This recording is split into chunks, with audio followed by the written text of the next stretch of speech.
না, এরম করে পড়লে আমার চলবে না। আমাকে প্রথম একটা রুটিন তৈরি করে নিতে হবে।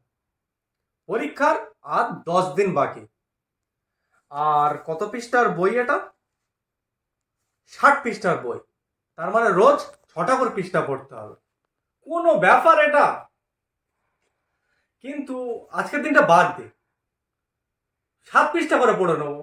6 পৃষ্ঠা পড়তে পারছি আর 7 পৃষ্ঠা পড়তে পারবো না? কোনো ব্যাপার? থাক, আজকে একটু মোবাইল ঘেঁটে নি। পরীক্ষার আর 3 দিন বাকি। 60 পৃষ্ঠার বই মানে ডেলি 20টা করে পৃষ্ঠা পড়ছে। আজকের দিনটা আর পড়বো না, থাক, বাদ দিই। আর 2 দিন বাকি থাকছে। 60 পৃষ্ঠা মানে ডেলি 30 পৃষ্ঠা করে। মানে কালকের থেকে টোটালি ফাঁকি মারবো না। ফোন ফোন সব বন্ধ করে রেখে দেবো। রাত দিন পড়বো।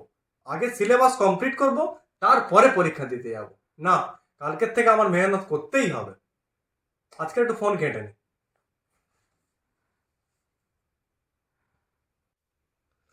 কালকের পরীক্ষা, 60 পৃষ্ঠার বই। থাক, আজকের একটু ফোন ঘেঁটে নি। কাল পরীক্ষা দিতে যাওয়ার পথেই পড়ে নেবো। মানে সারাক্ষণ পড়বো। সিলেবাস কমপ্লিট করেই পরীক্ষা দেবো।